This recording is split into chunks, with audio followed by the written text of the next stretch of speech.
Bismillah, alhamdulillah, wa salatu wa salam ala rasulullah wa ala alihi wa sahbihi ajma'in, ashhadu an la ilaha illallah wa la sharika lah, wa ashhadu Muhammadan abduhu wa rasuluhu ma ba'd. Assalamu alaikum. My name is Yusuf. Can you say Yusuf? You say Yusuf. Yeah, very good. I wish you'd teach my wife. She keeps mispronouncing it. She calls me useless.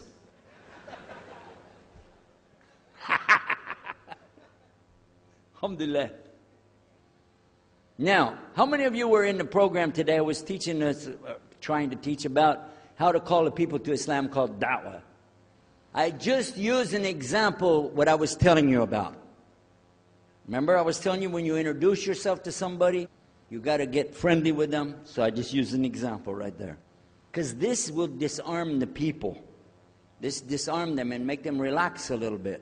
Because they're coming to you with things like, how come you Muslims has to kill all the people? What kind of question is that? How come you have to beat your wives? Why does your book tell you that you're the only ones going to go to paradise? So these kind of questions, when they come to you, what are you going to do?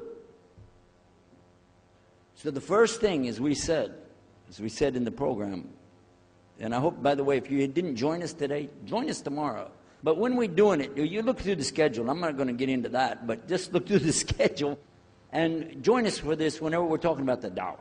Because part of giving da'wah is you. And if the people aren't buying it, they're not going to listen to what you got to say. So you got to soften them up a little bit. Got me? Okay, where are we? The subject tonight is the subject of priests and preachers entering Islam. And often people ask me, we heard about you used to be a priest or something, and you came into Islam, so, tell us about it. We want to know, how does that happen? And it's not just Muslims who want to know. Non-Muslims would like to know the story too, because they feel like, you mean you didn't understand? I mean, you were a priest, you didn't understand about Jesus? Come on, man. So, it's a topic that I talk about a lot. The first thing I have to do is clarify a couple of points. I was not a priest. In the English, we use the word priest to mean somebody who is in the Catholic Church. If you're not from the Catholics, if you're from the Protestants, then you don't use that term. We usually use the term, for instance, pastor, minister, preacher, reverend, and these are some of the titles. We came up with an awful lot of them because that's the way humans are, right? Give ourselves titles. So, I was a preacher and a minister of music. But it doesn't really matter, but just if you're talking to a Christian and you say a priest, he's going to say, oh my God, how is that? And when they find out, oh, you weren't a Catholic, well, that's a lie, then you weren't a priest. So I want to clarify that. As a matter of fact, I will tell you, in my own estimation, I'm probably the least of the factions within this equation. Because there were so many other people that came into Islam the same time I did. That's why it takes a little bit of time to tell the story. But they asked me to tell it tonight, so we're going to do that. But I want you to listen carefully to realize what goes through the mind of a person that's not Muslim. Okay? And I usually start out by telling people that my father and I were both ministers, and both of us were also businessmen. In the reverse order. We were business first and preacher second. Got me? Because, well, as they say, business is business. And that's exactly how it worked. We operated mostly in Texas. We had a place in San Antonio, Houston, and also in the Dallas area. And we were very concerned about Christian conditions. So my father started something called Concerned Christian Centers. And basically, if you look at it from a material point of view, it was a place to sell stuff. But what we would do is take consignment things in. People could bring things into us, and then we would sell it and keep part of the money. And keep a lot of the money. But anyway, they would bring in what they make with their hands, arts and crafts. And a lot of old women, they like to sit around and make things, then they give it to us. And this helps the church, which is called the church, and then it helps them as well. So it became like business and religion tied together, and that's very common in our country. At one point, my father told me, we're going to start doing business with a man from Egypt. Well, I said, well, this is great. International sounds good. We can put this in our business card. We're international. He said, and this man is from Cairo, Egypt. And that's where, if you know, they have the Nile River. They have those big pyramids. They have the Sphinx, Abu Hul. You know, they got everything. I'm saying, oh, this is good.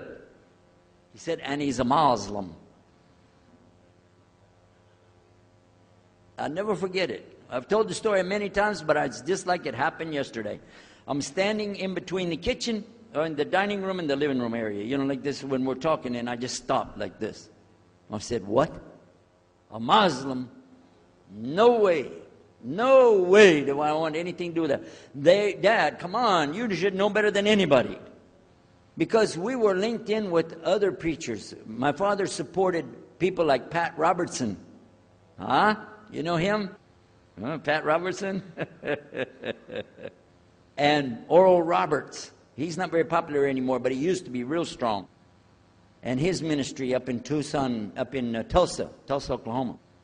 In addition to that, people like Benny Hinn. I don't know if you heard of Benny Hinn. He's coming over this way, so look out.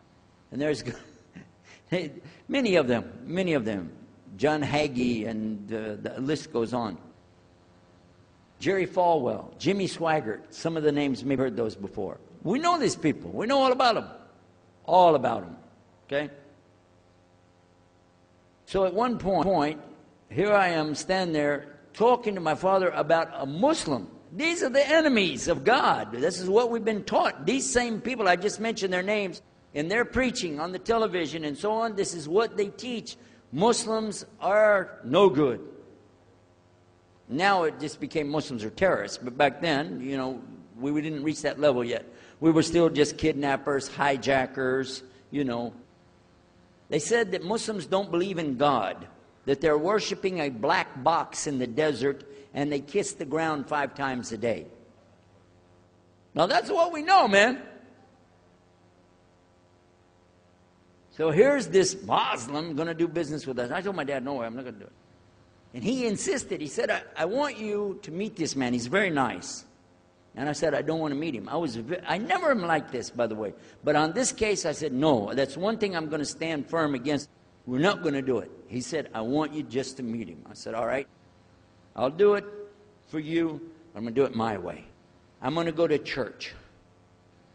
And it's going to be on Sunday. When I come out of the church, I'm going to have my Bible under my arm. I'm going to have the salib. I used to carry a big cross. I'm going to have my cross with me. And I'm going to have my hat that says, Jesus is Lord. And I'm going to have my wife, born-again Christian, with me. And we are going to get this demon, devil, infidel, Muslim